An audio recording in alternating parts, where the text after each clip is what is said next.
Hello বন্ধুরা, আমার নতুন ব্লগে তোমাদের স্বাগত। আমরা আজকে একটা ইনভিটেশনে যাচ্ছি লঞ্চ থেকে। এখন অটো ধরে নিলাম ব্যারাকপুর থেকে। তো আমরা এখন অটো করে যাচ্ছি সবাই মিলে।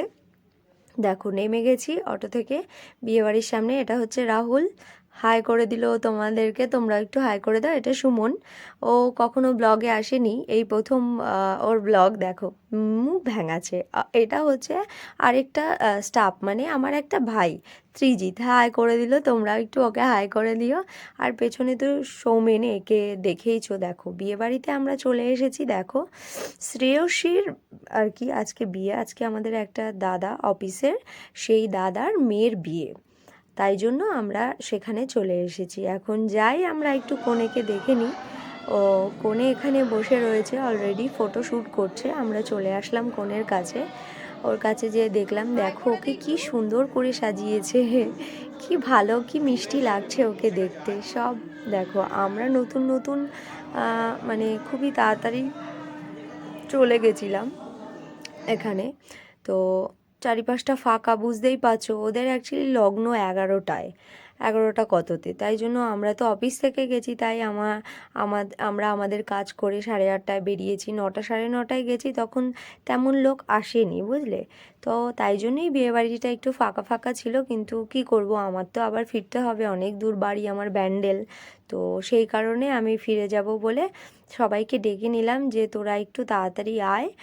শ্রেয়সীকে আমরা এই ফুলটা আর গিফটটা দিয়ে তারপরে ওদিকে চলে যাব খেতে। আমাকে বাড়ি ফিরতে হবে। তো বন্ধুরা অনেক রাত হয়ে গেছে। তো আমার ফিরতে ফিরতে প্রায় 11টা 11:30টা বেজে যাবে, যেহেতু আমাকে 2-3টে ট্রেন চেঞ্জ করতে হবে। তাই সবাই মিলে শ্রেয়সীকে ওর নতুন জীবনের জন্য শুভ কামনা জানালাম। আর ফুল আমার সব থেকে ফেভারেট, তাই ওকে ফুল দিয়ে দিলাম। আর আমরা যে গিফটটা দিয়েছি সেটাও দেওয়া হয়ে গেছে।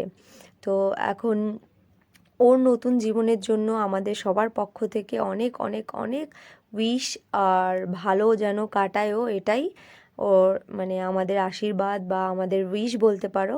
যেহেতু বোন হয় তাই আশীর্বাদ বললাম। দেখো সবাই ওরা ওখানে স্ন্যাক্স খেতে ব্যস্ত, কিন্তু আমি চলে এসেছি খেতে। এখানে কেউ নেই, আমি একা বসে রয়েছি। এই দেখো মেনু কার্ডটা, তোমরা পজ করে চাইলে দেখে নিতে পারো।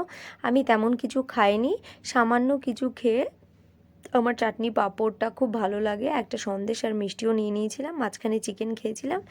তাই তাড়াতাড়ি করে বেরিয়ে পড়লাম, কারণ অনেকটা টাইম হয়ে গেছিলো। তাই আমি অটো ধরে স্টেশনে চলে আসলাম, ট্রেন ধরে আবার নৈহাটি আসলাম। নৈহাটি স্টেশনে আমি চলে এসেছি। দেখো অনেক রাত হয়ে গেছে, এখন আমি বাড়ি যাই। অনেক ঠান্ডাও পড়েছে। তোমরা ভালো থেকো, আমি আবার নতুন একটা ব্লগ নিয়ে চলে আসবো। ততক্ষণ ভালোবাসা।